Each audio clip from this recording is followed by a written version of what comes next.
C'est l'heure du tribunal de l'actualité à Waiguia, notamment à Titao, dans le Loromo. Auditeurs et auditrices de la radio Watt FM sur la fréquence 100.7, téléspectateurs et téléspectatrices de Twi TV au numéro 264 sur le bouquet Canal Plus et sur la fréquence TNT du multiplex. Mesdames et messieurs, bonjour et bienvenue à la quatrième et avant-dernière convocation du tribunal de l'actualité pour cette semaine. Vous le savez, c'est une tradition, comme à chaque audience, je suis accompagné par les juges au siège et pour l'audience du jour, je suis en compagnie du juge Géoffroy Vaha. Bonjour, doyen des juges Géoffroy Vaha. Bonjour, président Kaboré. Bonjour, auditeurs et téléspectateurs. Et pour cette quatrième et avant-dernière convocation de la semaine, deux sujets ont été retenus pour vous. En première partie d'émission, il sera question de l'audience accordée à l'ancien Premier ministre ivoirien Guillaume Soro par le président de la transition, le capitaine Ibrahim Traoré. Et en seconde partie d'émission, il sera question de l'adoption à l'unanimité du projet de loi portant attribution, composition, organisation et fonctionnement du Conseil supérieur de la communication CSC. Et pour analyser ces sujets, le tribunal de l'actualité reçoit Joachim Vokouma. Il est directeur de publication du journal en ligne Casseto.net. Bonjour et bienvenue au tribunal de l'actualité. Bonjour président, bonjour juge et bonjour téléspectateurs. Et sur ce, je déclare ouverte cette quatrième audience du tribunal de l'actualité avec l'étape des avant-propos.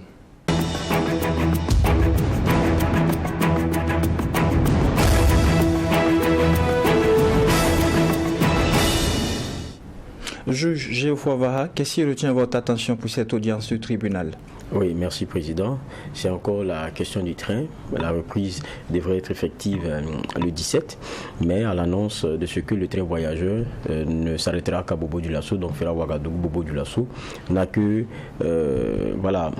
affirmer déjà des mécontentements existants. Et ceux de commerçants qui tirent le meilleur parti de leurs activités du train passager à travers ce que certains ramènent de pays voisins et qui est en fait la masse de leur commerce. Et ils ont bloqué les rails au niveau de l'Arlé avec un gros tronc d'arbre et puis ils y ont mis des pneus. En tout cas, de prime abord, c'est un peu de l'incivisme, hein, ça il faut le dire comme ça. Mais derrière, quand vous les écoutez, vous vous rendez compte qu'il y a une frustration qui est quand même grande. Parce qu'ils disent depuis 2020, avec la question du coronavirus, ils avaient déjà entamé des discussions pour que ce train voyageur-là reprenne. Et donc, les discussions ont toujours traîné. Et c'est seulement la veille, lorsque il y a l'injonction du ministère de reprendre le train voyageur, c'est la veille de la reprise vendredi, qu'ils informent ces messieurs-là qui, depuis longtemps, étaient en discussion, parce qu'ils tirent leur pitance de ça, que non, ça va s'arrêter à Bobo-Dioulasso. Et depuis, ils ont toujours affirmé leur mécontentement. Ils disent, si le train marchandises peut aller jusqu'à Abidjan, pourquoi est-ce que celui voyageur ne veut pas y aller? En tout cas, depuis ma bosse, ça paraît assez logique. Et c'est les mêmes rails sur lesquels le train passe. Donc, il pose encore la question de savoir pourquoi. Et la partie ici, je pense, dit qu'il y a une autre qui est venue d'Abidjan pour dire que dans cette partie, Côte d'Ivoire, en tout cas, les rails ne sont pas en bon état pour que le train voyageur puisse se faire. Qu'est-ce qu'il en est clairement? Pourquoi depuis tout le temps de la non mise en œuvre de l'arrêt du train voyageur, pourquoi est-ce que l'on n'a pas pris en tout cas le taureau par les cornes pour que lorsque le reprise sera possible, cela se fasse dans les meilleures conditions? Ça aussi c'est toujours un débat. Et puis pourquoi est-ce qu'on peut transporter les marchandises maintenant par les hommes? C'est vrai aussi que quoi qu'on dise, lorsqu'il y a quelqu'un, je pense qu'il y a déjà des conducteurs, des cheminots et autres, mais si c'est un train voyageur, il faut prendre beaucoup plus de précautions. Des pertes de marchandises et puis des pertes en vie, c'est forcément pas pareil. Peut-être que c'est pour ça qu'on essaie de... Mais il faut que des explications plus concrètes soient données. Parce que depuis le départ, certains pensaient que c'était le Ouaga-Abidjan qui allait reprendre. Et puis Ouaga-Bobo, dans notre contexte, avec tout ce qu'il y a comme avantage à prendre, le car à côté, c'est inopérant et ça n'est même pas logique le train Ouagadougou-Bobo-Dioulasso, ça n'a rien de logique. Et encore que, quand vous regardez les prix, l'avantage comparatif à aller en car, il est déjà très clair. Donc là, ils ont intérêt à s'expliquer sur ce qui est en train de se passer. On a comme l'impression qu'il y a eu l'injonction de reprendre le train voyageur et ils ont fait juste le minimum pour contenter parce qu'ils n'ont pas envie de le faire, ou bien peut-être qu'il y a d'autres explications, mais il faut être clair là-dessus, sinon ça ne va pas. Quelques semaines après avoir créé la surprise en annonçant la fin de son exil, Guillaume Soro a été reçu dans 2 palais présidentiels, tous membres de l'Alliance des États du Sahel AES. En effet, près de 8 jours après avoir été reçu par le président de la transition nigérienne Abdourahmane Tchiani, Guillaume Soro a finalement été reçu ici à Ouagadougou par le président de la transition burkinabé, le capitaine Ibrahim Traoré. Déjà juge Vaha, comment avez-vous perçu une telle visite de Guillaume Soro au Burkina Faso? Bon, en tout cas, ça avait déjà commencé à être annoncé ici. Vous dites 8 jours après avoir été reçu au Niger par les autorités nigériennes, tapis rouge déroulé, on va dire audience officielle, donc avec un compte rendu qui est fait par les médias, voilà, donc avec un accès. Donc, pour moi, ça a tout son sens. Il est reçu de façon officielle. Et beaucoup disaient, il va venir au Burkina. Certains même disaient que c'est ici qu'il poserait ses valises. Il est venu. Il a été reçu. Moi, je cherche à comprendre, j'en avais déjà parlé hier, je cherche à comprendre dans tout ce qui est en train de se jouer. Qu'est-ce que les partis AES? Bon, pour l'instant, je pensais qu'ils sont encore partis au Mali, mais peut-être que ça va se faire. Quelle est la contrepartie? Qu'est-ce que nous gagnons dans le change, dans la façon de se positionner sur le cas Soro? Parce que le recevoir officiellement dans les palais présidentiels, c'est se positionner sur le cas Soro. Qu'est-ce qu'on y gagne? Qu'est-ce qui est en train d'être discuté derrière? Pour moi, Soro est en pole position. Pour lui, c'est tout bénéf. Regardez, il y a seulement quelques heures, il a fait une sortie, comme il aime le faire. Il disait ceci, qu'il a un aîné qui lui rappelait lorsqu'il était, je pense encore à l'Assemblée nationale, que quand vous êtes un homme politique, on doit parler de vous. En bien ou en mal, ce n'est pas le problème. Il faut qu'on parle de vous. Lorsqu'on cesse de parler de vous, ce n'est pas bon. Politiquement, vous ne restez pas dans les mémoires. Il faut rester dans les mémoires des gens. Voilà ce qu'il disait. Donc, c'est tout bénéfice pour lui. Il était un peu oublié il n'y a pas longtemps. Aujourd'hui, il est sur le feu de la rampe. Il disait même, les gens payent pour aller sur Jeune Afrique, les gens payent lui, sans un copec. Tout le monde parle de lui. Maintenant, nous, dans ce jeu-là, qu'est-ce que le Burkina gagne? Qu'est-ce que le Niger gagne? Qu'est-ce que peut-être le Mali s'il y va ou bien la Guinée? Qu'est-ce qu'il gagne? C'est juste un pied de nez peut-être à Alassane Ouattara, parce que bon, quand je prends le cas du Niger, il était en tout cas l'un des farouches partisans de l'intervention militaire. Pour le Burkina, je ne sais pas. En fait, pour moi la question principale, c'est dans cela, quel est notre marketing à nous? C'est vraiment la grande question. Alors, Joachim Voukouma, après Niamey, Guillaume Soro est finalement accueilli ici à Ouagadougou, reçu au palais par le capitaine Ibrahim Traoré. Comment est-ce que vous, à votre niveau, vous avez perçu une telle visite de l'ancien Premier ministre ivoirien? Bon, il faut dire que ça n'a pas été une surprise. Hein. Peut-être Niamey, ça a surpris, mais pour Ouaga, ça n'a pas été une surprise. On ne sera pas surpris demain s'il est reçu à Koulba et à Conakry. Donc, ça, ce n'est pas une surprise. Alors, ce que je note, c'est que au Niger, il a été reçu par le chef de l'État, puis le ministre de la Défense et le ministre de la Sécurité. À Ouaga, il n'y avait pas un membre du gouvernement à l'audience. Il y avait le chef de l'État, le directeur général de l'ANR, le directeur du cabinet et le porte-parole du MPSR de Azarias Sorgho. Donc, c'est vraiment une audience, on va dire, purement politique. C'est la première observation que je fais, parce qu'au Niger, puisqu'il y a quand même le ministre de la Défense et le ministre de la Sécurité qui étaient présents à l'audience, on pouvait imaginer que ça avait un lien avec la question sécuritaire et la stabilité du pouvoir de Niamey qui, comme on sait, n'est pas encore bien solide. Mais au Burkina, ici, voilà, il n'y avait pas un membre de gouvernement, c'était juste une question, une audience purement politique. Comme le juge l'a rappelé, bon, sa présence ici pose quand même un certain nombre de problèmes. Manifestement, Soro est dans le plan de l'AES, l'Alliance des États du Sahel, qui, rappelons-le, l'objectif c'est de mutualiser les moyens pour lutter contre les groupes terroristes et ramener la sécurité dans le Sahel et puis éventuellement engager des projets de développement commun. C'est ça l'objectif de l'AES. Maintenant, quelle est la place qu'il va jouer dans l'AES aujourd'hui? En termes sécuritaires, qu'est-ce qu'il peut apporter aux États membres du Sahel qui sont en proie au terrorisme? La question reste posée. Au plan du développement, bon, est-ce qu'il a encore un carnet d'adresses à l'international qu'il peut mettre à la disposition des chefs d'État actuels pour impulser leur développement? Un carnet d'adresses qu'ils n'ont pas, parce qu'il était en France. Bon, je ne pense pas qu'il ait beaucoup plus de carnet d'adresses en France que les autres.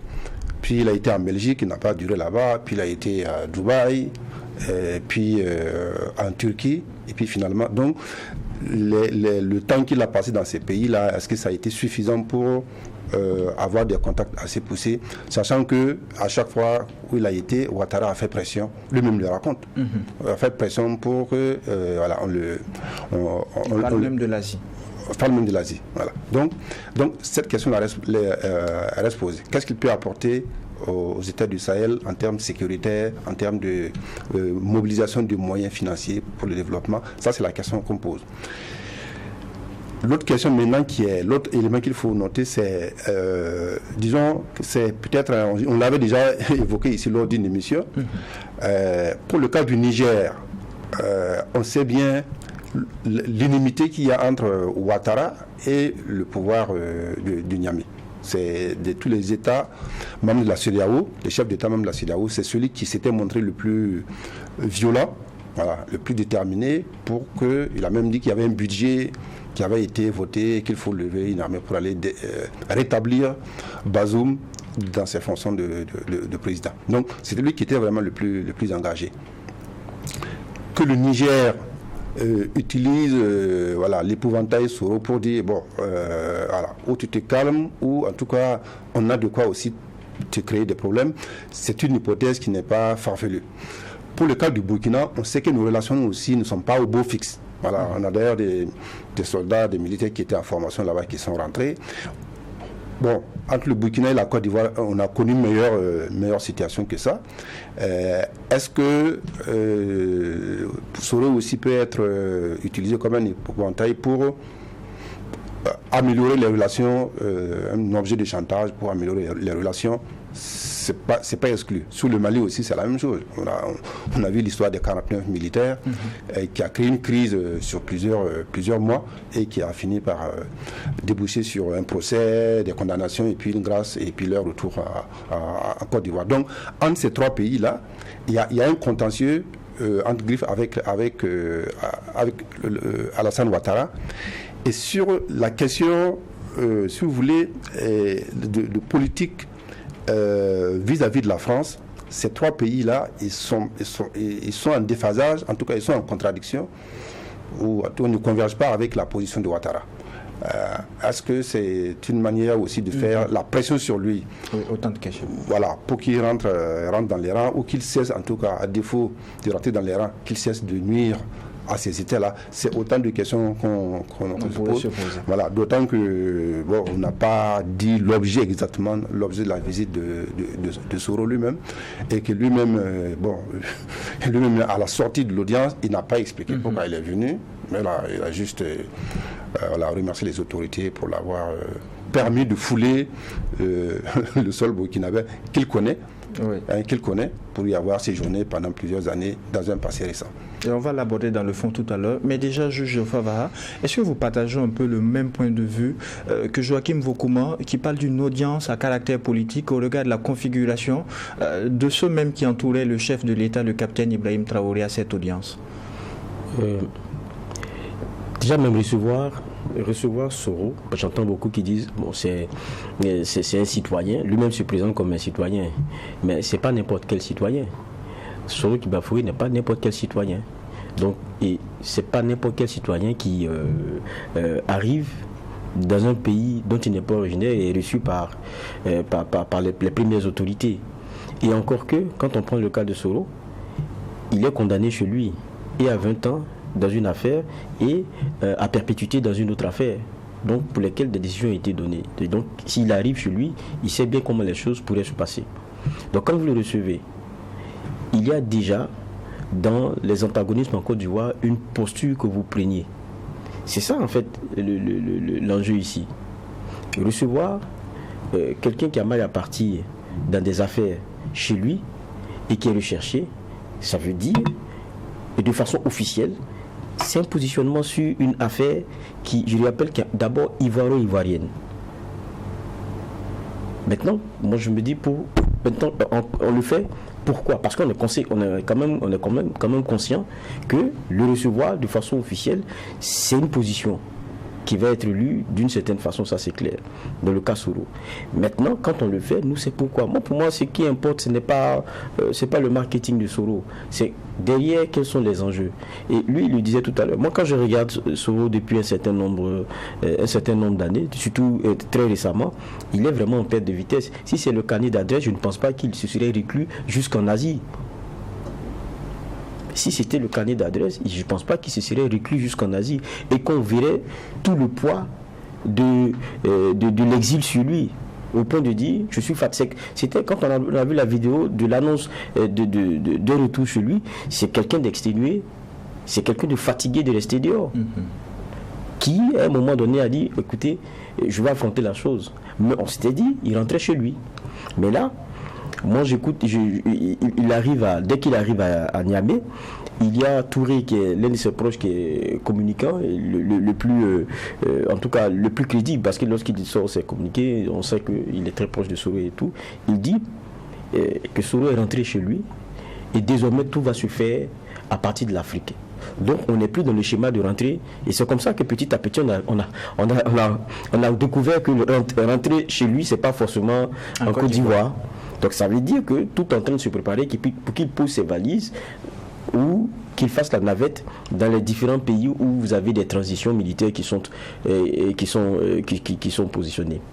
Maintenant, tout à l'heure, pour moi, il y a ce que Voukouma disait qui était très intéressant. C'est que quand vous regardez l'aliment de ces pays-là, Burkina, Niger, Mali, même vous prenez la Guinée dans une certaine mesure, il y a un positionnement face à la France et à sa politique africaine qui est claire. Mais je ne pense pas que Soro Guillaume soit l'exemple parfait pour dire qu'il y a une critique ou bien il y a eu une opposition avec la façon dont la France s'est comportée dans ses anciennes colonies. Comment dans la rébellion ivoirienne, la France a joué de son poids pour que Gbagbo Laurent tombe. Ça a été plus un partenaire qu'autre chose. Parce que le devoir de mémoire aussi, c'est ça. Celui qu'on reçoit, ça a été un franc partenaire de la France dans la crise ivoirienne. Si je me trompe de lecture, vous me dites. Donc, ce n'est pas lui qui va porter aujourd'hui le vent de renouveau panafricaniste avec une réalité auto-centrée et puis une critique sur la façon dont les Français se positionnent ici. Donc pour moi, ça c'est beaucoup d'éléments qui font que je vois un peu... J'ai beaucoup de questions. Et voilà, quand je regarde, je ne sais pas ce que concrètement M. Kibafoué va apporter. Il y a quand même cette phrase qu'il a dite lorsqu'il a en fin d'audience, c'est saisissant de voir que je peux fouler le sol burkinabé grâce à un gouvernement militaire, là où les gouvernements prétendus élus ont refusé de reconnaître le droit du citoyen que je suis. Mais là, dans ce discours, le droit du citoyen à rentrer chez lui. On est d'accord? Mais avant qu'il ne foule le sol africain, vous vous rappeliez de la communication et des vidéos qu'il y avait eu.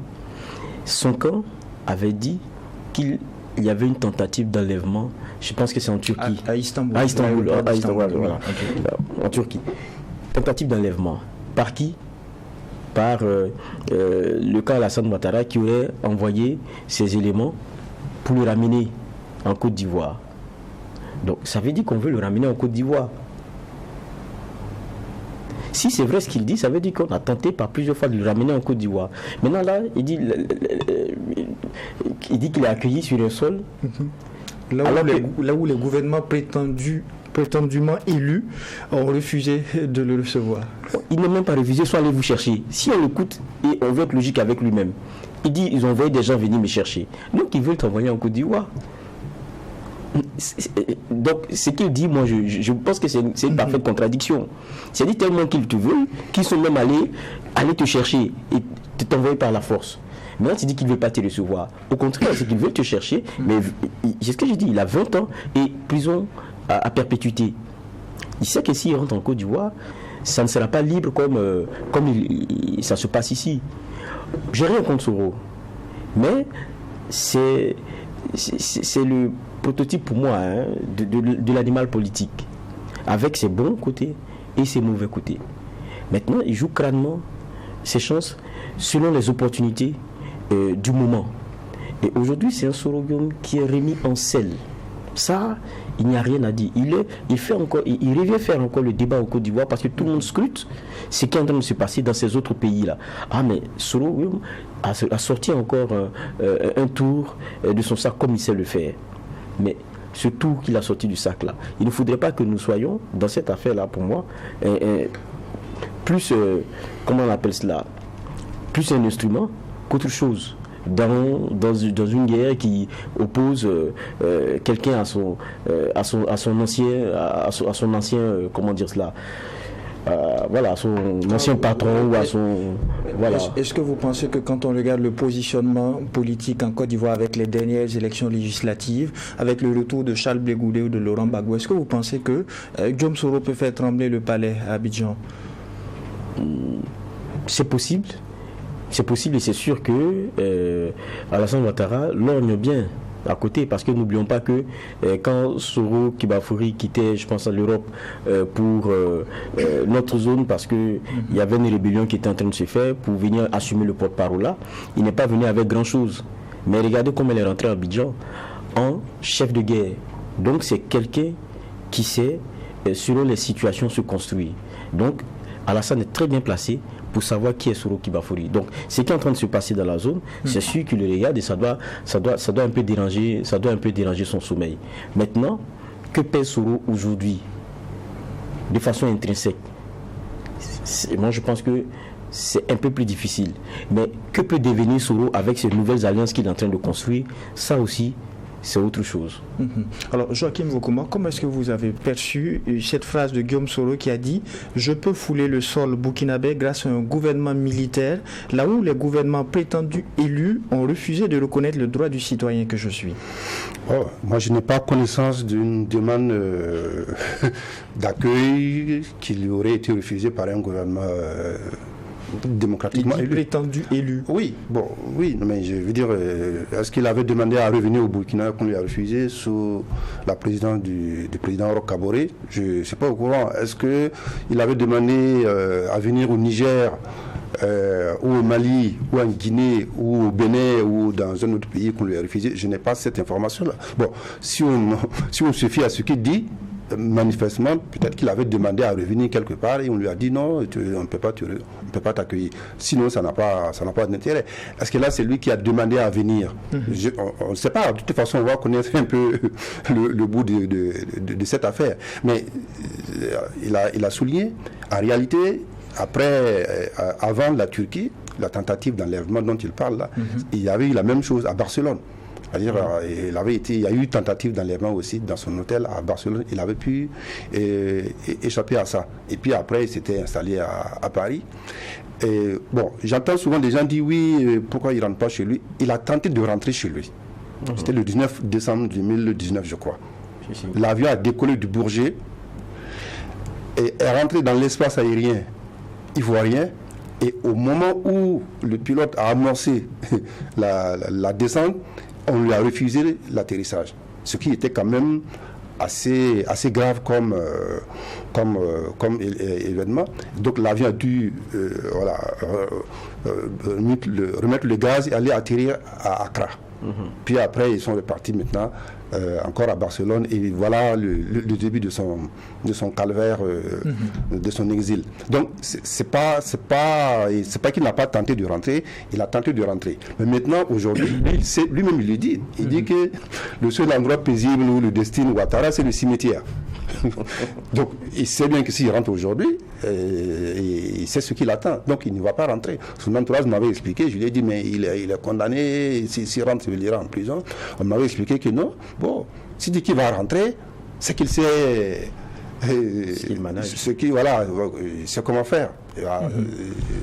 Il saura s'y faire pour pouvoir rentrer tranquillement.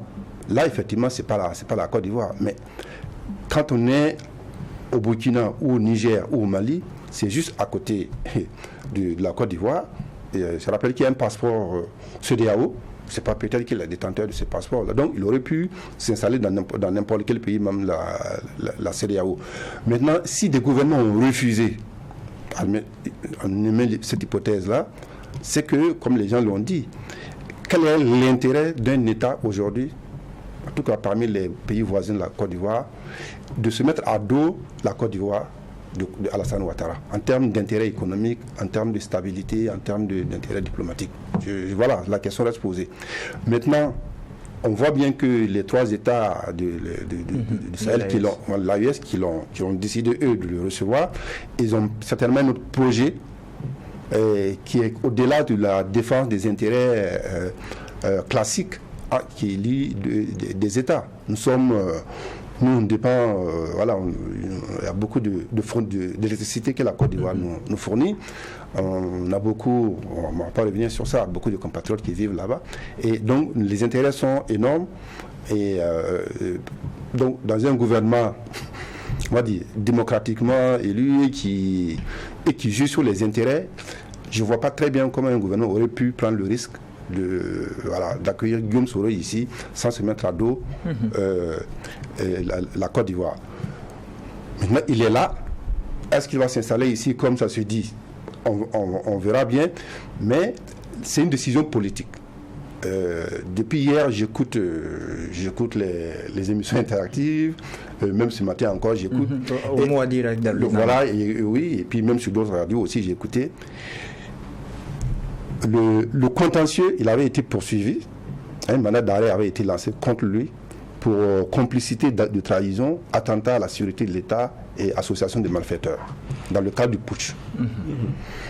Mais le mandat d'arrêt a été annulé en avril 2016. Justement, puisque le mandat d'arrêt a été annulé, est-ce qu'il y a lieu d'y revenir? Non, il n'y a pas lieu d'y revenir, je ne dis pas. Voilà. Donc c'était au tout début du mandat du président Kaboré. Parce qu'il fallait normaliser les relations entre le Burkina et la Côte d'Ivoire. Je veux dire, il y a le TAC, il y avait le traité d'amitié et de coopération qui lie les deux pays. Les deux gouvernements se rencontrent et étudient des dossiers importants. Le transport, on parlait du rail, il y avait ça, il y avait l'énergie, il y avait un certain nombre sur l'éducation, sur l'université. Donc, on ne pouvait pas à l'époque discuter de ces intérêts-là, alors que au Burkina, il y a un mandat d'arrêt qui est lancé contre le président de l'Assemblée nationale de Côte d'Ivoire. Donc il fallait bien normaliser ces relations-là. C'est ce qui a été fait. Donc ça, c'est pas un problème. Je pense qu'aujourd'hui, le problème, c'est avec l'opinion burkinabé. J'avais dit ça déjà ici la dernière fois. Les Burkinabés, je pense que c'est un peuple qui est très tolérant. Je pense qu'il a raté une occasion hier, ou c'est avant-hier, qu'il a été reçu par le chef de l'État. Il a raté une occasion à la sortie de l'audience, quand il a fait sa déclaration et qu'il a loué l'hospitalité du peuple burkinabé. Je pense qu'il a raté l'occasion de s'amender et de dire qu'il y a eu des moments d'incompréhension avec le Burkina Faso. Vous estimez qu'il aurait dû présenter des excuses? Absolument. Absolument. Ça, c'est mon point de vue. Et les Burkinabés auraient tourné la page. Je le pense. Parce que, quand même, il faut rappeler que c'était le putsch du général Diendéré, dans lequel, il était supposé être un des acteurs de ce putsch-là qui a conduit au mandat d'arrêt contre lui.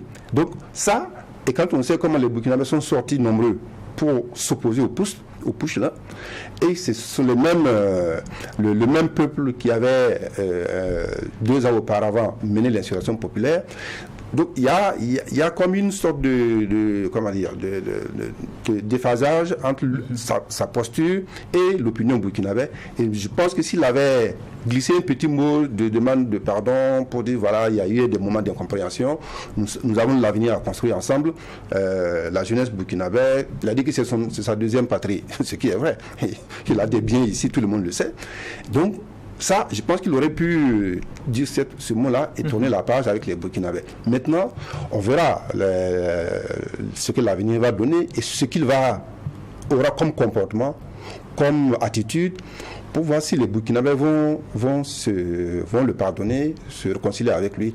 Parce qu'une chose est d'être en odeur de sainteté avec les dirigeants, une autre est en être avec le peuple. Oui. Alors, Joachim Vokouma dit quelque chose de très important.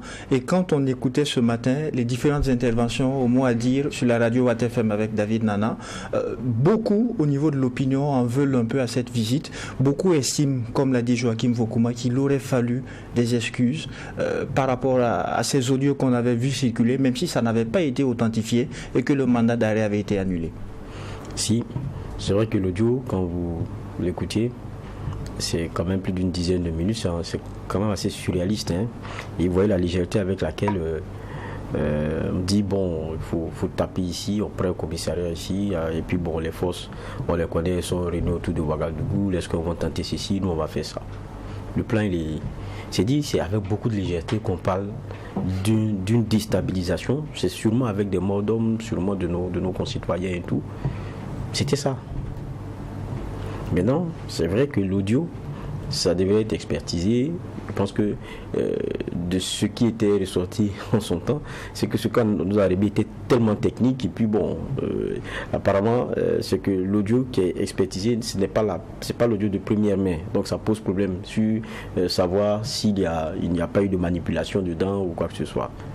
Mais ça, c'est un élément clé à un moment donné de la République et qui concerne quelqu'un qu'on reçoit aujourd'hui.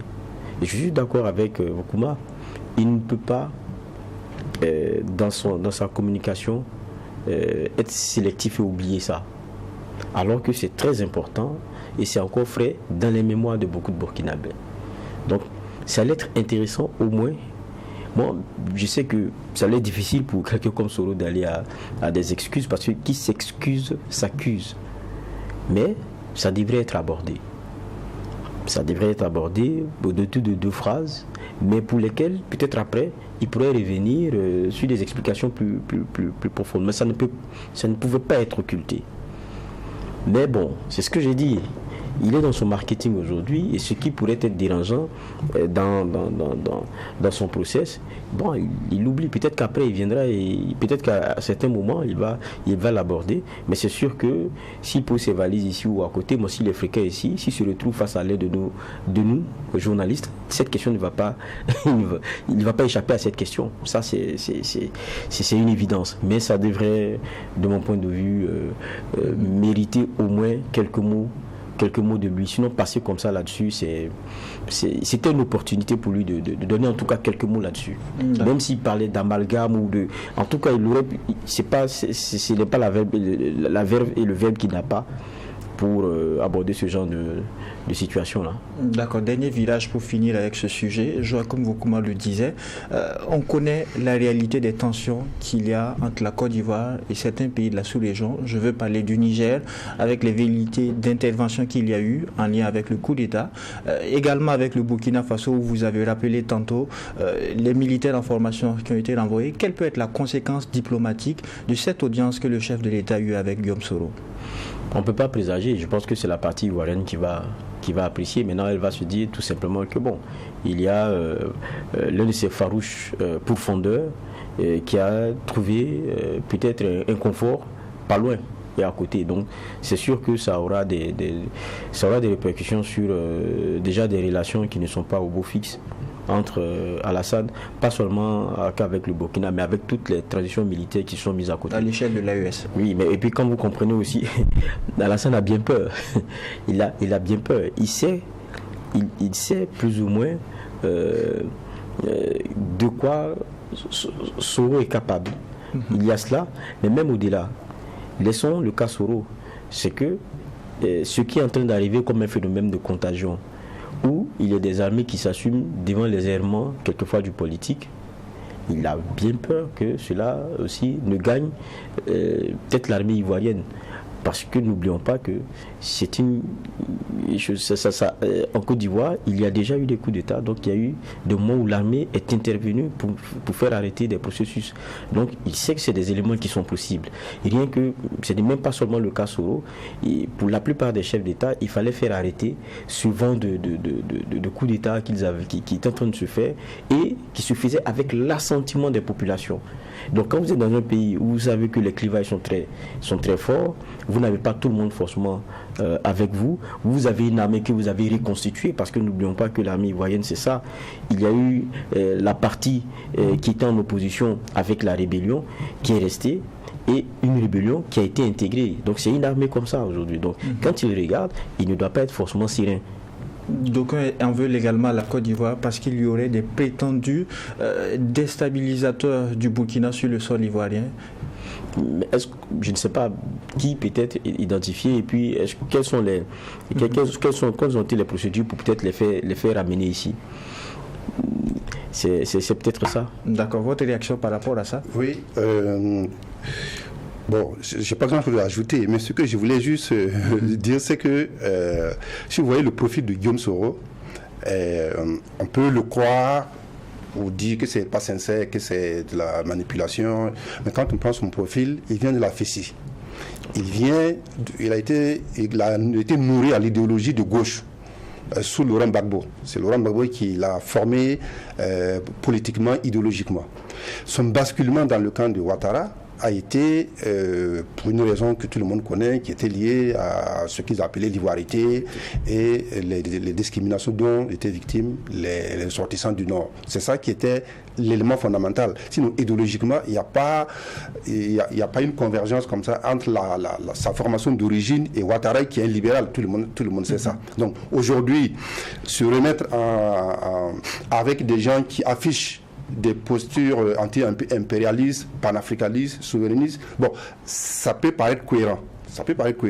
Maintenant, ça peut ne pas être sincère, mais de toute façon, comme nous sommes dans l'analyse, ça peut être un retour, on va dire comme ça, un retour sur ces bases idéologiques, politiques, de se mettre avec des gouvernements qui affichent des positions anti-impérialistes et panafricanistes. Maintenant, il parlait de Ouattara, effectivement, on a dit ça la dernière fois ici. Je pense qu'actuellement, il doit avoir des nuits blanches, et il ne peut pas être tranquille, comme il a dit, sachant que Guillaume Soro a un passé qui lui le connaît. Et vous vous rappelez, à l'époque, Blaise Compaoré avait dit à Laurent Gbagbo, il y a des gens ici, il faut les ramener chez toi pour mieux les surveiller de près. C'est mieux d'avoir son opposant à l'intérieur de ses frontières pour mieux le surveiller que de les avoir à l'extérieur. Et surtout, un Guillaume Soro, avec le passé qui est le sien, être à côté ici au Burkina ou au Mali, effectivement, ça ne peut pas inquiéter Ouattara. Peut-être que dans les semaines à venir, c'est comme je disais la dernière fois ici, ça peut être peut-être un objet voilà, on met balle à terre, la paix des braves. Voilà, je vous embêtais. Bon, maintenant que vous avez de quoi m'embêter aussi, on met balle à terre, on tourne la page et puis on consolide nos intérêts croisés. C'est possible. Et nous passons à présent au deuxième sujet retenu pour cette audience du tribunal de l'actualité, et pour emprunter le titre de la une de nos confrères de l'Observateur Palga, eh bien, elle est passée comme une lettre à la poste. Il s'agit de l'adoption à l'unanimité par les députés de l'Assemblée législative de transition sur le projet de loi portant attribution, composition, organisation et fonctionnement du Conseil supérieur de la communication CSC. Juge Geoffroy Vaha, elle est finalement passée comme une lettre à la poste. Mais est-ce que c'est une surprise? Est-ce que c'est une surprise que ça passe comme ça? Bon, je pense que la plupart des organisations de médias et autres ont donné leur lecture. Chacun est passé sur le plateau, il y a eu des conférences de presse pour parler du recul que ça pourrait représenter, pour partager les craintes qui sont les leurs, Mais après, voilà, il y a quelqu'un qui propose, il y en a qui se penchent là-dessus et qui décident, et ils ont décidé. Maintenant, on est dans une formule nouvelle, on va voir ce que ça va donner. Mais on tire les leçons aussi, pour moi, d'un passé récent, où on a vu que la plupart des décisions qui ont concerné les médias ont été prises de façon politique et affirmées. Parce que le CSC, on a vu que pour beaucoup de décisions, ce n'est pas passé par le CSC. Donc on a compris qu'il y avait comme un genre de problème. Maintenant, c'est un problème qui est résolu. Pour moi, parce que je ne vois pas comment est-ce qu'un président qui a été nommé, parce qu'il y a le conseiller maintenant, il y a le conseiller, le président est nommé par le président lui-même et celui qui a été nommé désigne parmi les conseillers celui qui sera juste à côté de lui. Donc par ricochet, vous comprenez, ce sera difficile de ne plus avoir les décisions-là prises directement par le CSC. C'est un sujet qui a tout de même cristallisé l'opinion pendant plusieurs semaines. La surprise a été son adoption à l'unanimité par les députés de l'ALT. Bon, peut-être surprise, la plupart de ce qui passe là-bas, est-ce que c'est... regardez les scores de vote, c'est rare qu'on n'ait pas l'unanimité. Donc c'est pas ça qui va faire exception. Je pense aussi qu'en son temps, il y avait des critiques aussi sur la composition même de l'ALT. Je pense que c'est ce qui est en train de s'affirmer aussi. Alors, Joachim Vokouma, la loi portant réforme sur le CSC est finalement passée comme une lettre à la poste. Oui. Comme il a dit, c'est un événement, voilà.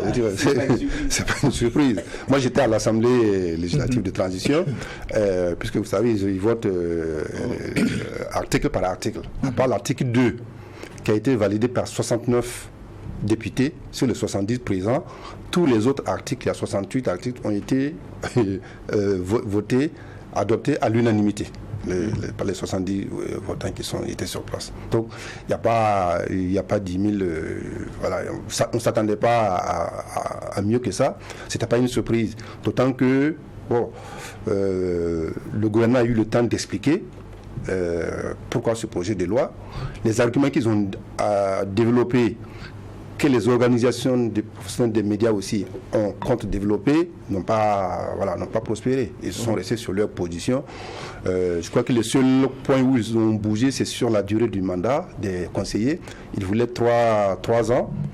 Finalement, ils ont gardé les 5 ans, non renouvelables. Ça, c'est la concession qui a été faite. Mais en dehors de ça, je vois pas ce qui a changé par rapport à l'avant-projet de loi qui avait fait l'objet de discussion sur la nomination du président du CSC par le chef de l'État. Bon, ils ont expliqué pourquoi il y a une instabilité depuis que le président est élu par ses pairs. Mais bon, l'argument ne nous a pas convaincus et jusqu'à présent ça ne me convainc pas. Si on prend à part les élections de 2020, l'élection présidentielle de 2020, qui n'a pas fait l'objet de contestation, quand on regarde l'histoire politique de notre pays, même l'élection de 78, les gens ont considéré que c'était Mackay qui a gagné. Mais c'est la mise en œuvre qui avait été déclarée vainqueur avec 55% de voix, je crois, quelque chose comme ça. Mais est-ce que parce que les élections sont contestées, que l'idéal de faire élire le président est remis en cause? Non. On perfectionne. C'est pas un système qui est parfait dès le départ, donc c'est perfectible. Donc avec le temps, il y a eu quoi? On a expérimenté ça 2 ou 3 fois. Tirer des conclusions définitives pour dire que ça ne marchera jamais, parce que je pense que c'est un argument qui n'était pas convaincant. Mais en fait, ce qu'il faut comprendre, c'est qu'on n'était pas sur la même logique. Parce qu'à l'Assemblée, le ministre de la Communication a bien expliqué que le CSC, c'est la chose de l'État. C'est la chose de l'État. Les professionnels aussi, ils ont leur affaire. C'est l'OBM, d'ailleurs, qui a été mis en place la semaine dernière. C'est l'Observatoire burkinabé des médias, qui a une instance d'autorégulation par les pairs. Ça, ils peuvent faire ce qu'ils veulent là-bas. Mais le CSC, c'est une affaire de l'État. C'est la chose de l'État. Donc, on ne peut pas...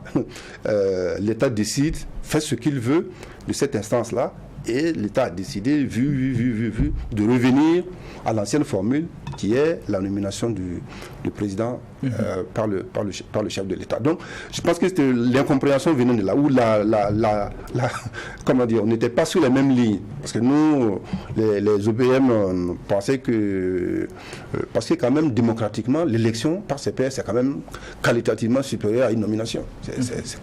C'est évident. Mais dès lors qu'ils considèrent que c'est une affaire de l'État, c'est sa propriété, c'est sa chose. Maintenant, on a ouvert aux professionnels des médias pour qu'ils soient dedans, mais ce n'est pas pour autant qu'ils vont venir prendre le contrôle de cette affaire-là. Et comme ils ont eu le sentiment que ça ne fonctionnait pas, bon, ils récupèrent leurs choses. Il a bien expliqué que l'indépendance que nous craignons, c'était une indépendance fonctionnelle et non organique.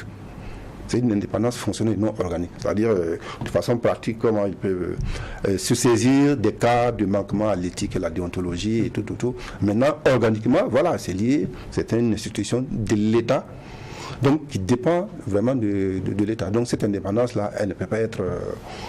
elle n'existe pas, on va dire les choses comme ça. Ils ont cité les cas du Bénin, du Sénégal, la Côte d'Ivoire, où effectivement aussi le président du Conseil, l'instance de régulation des médias est nommé aussi par le chef de l'État. Donc voilà, on revient au truc normal.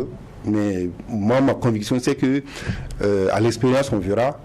Mais je pense que cette loi va être révisée. Bon, ça ne fera pas très long feu, ça va être révisé. Parce que c'est l'aspiration à plus de démocratie est quand même réelle. Pas seulement au CSC, mais ailleurs. Et puis quand il évoque l'indépendance, tout le monde l'a dit, être nommé conseiller, être au CSC, dès lors qu'on est nommé, on a un devoir d'ingratitude vis-à-vis de l'instance qui vous a nommé. Moi, je veux bien. Il a cité le cas du Conseil constitutionnel où mais quand il a cité ça, moi j'ai souri. Oui, moi j'ai souri. Je suis désolé. Quand on voit ce que le Conseil constitutionnel a fait en investissant Paul-Henri Sandaogo d'Amiba, qui est venu violer la maison constitutionnelle avec l'approbation des gardiens de la maison. Bon, je pense qu'il faut qu'on se donne le temps pour voir comment ça va fonctionner. Mais on verra, comme le juge l'a dit, on verra à l'expérience s'il y a des choses à corriger. On va corriger, et puis aussi les professionnels aussi doivent rester professionnels, et dès lors qu'ils sont professionnels, je pense qu'on pourra travailler ensemble. D'accord. Juge Ba, est-ce que vous partagez la même analyse que Joachim Voukouma, notamment en lien avec peut-être les incompréhensions qu'il y a eu entre les OPM et l'exécutif? Je rappelle les propos du ministre Jean-Emmanuel. Il a dit le secteur de la communication et sa régulation représentent un enjeu de souveraineté et il appartient à l'État de s'assumer. Oui, bon, je vois qu'on met tout quelquefois en lien avec la souveraineté, puis après, je pense que ça coupe le débat et ça tait le débat. Il s'assume, il faut qu'on soit clair, il s'assume. Et sur les questions de régulation, je me dis, il y a plein d'exemples récemment qui ont montré que le CSC n'est pas parti forcément là où le politique a voulu. Et c'est le ministère qui a été obligé de s'assumer. C'est ça qui a été réglé, c'est tout. Tout ce qu'on dira après comme chose là, comme argumentaire, c'est au constat des faits que nous faisons l'analyse. Et pour moi, ils l'ont voulu, au moins ils se sont assumés, ils n'ont pas tourné. Maintenant, que le président nomme, le chef de l'État nomme le président du CSC et que celui-ci nomme celui qui sera juste à côté de lui, ça veut dire ce que ça veut dire. Et pourquoi est-ce que si c'est vraiment l'esprit, c'est que la question des régulations soit d'abord la chose de l'État, pourquoi est-ce que dans sa composition, on demande à chacune des composantes d'envoyer quelqu'un? C'est parce qu'on estime qu'à un moment donné, la question des régulations, il faut éviter qu'il y ait du dirigisme. C'est l'esprit, parce qu'il ne faudrait pas qu'on fasse de faux débats. Maintenant, si on a décidé de faire un genre de dirigisme, on a décidé de prendre sa chose, bon, nous on constate, c'est ce qui a été fait. Et voilà, on a donné tous les argumentaires. Maintenant, je pense que le débat il est terminé parce que ça a été voté, on y est. Maintenant, ça va être expérimenté. Même pas expérimenté, ça va être exécuté. Est-ce que le débat il est vraiment terminé quand on connaît la position des OPM? Non. Et moi, je suis convaincu, comme disait Voukouma, ça va être changé. Ça va être changé très vite. Parce que quelqu'un qui viendra, qui dira, qui veut s'inscrire dans ce qu'on a comme démocratie dans son sens plein, il y a des choses qui vont avec. Sinon, vous êtes dans une illogie. Maintenant, nous, on est dans une situation qui est bien particulière aujourd'hui. Et quand on explique, parce que tout est dit, voilà le contexte dans lequel on est, il y a des choses qu'on ne peut plus permettre. Donc, la légitimité est tirée du contexte actuel. Et du fait du contexte actuel, voilà comment on va réguler. Parce qu'on ne peut pas permettre certaines choses. Ok.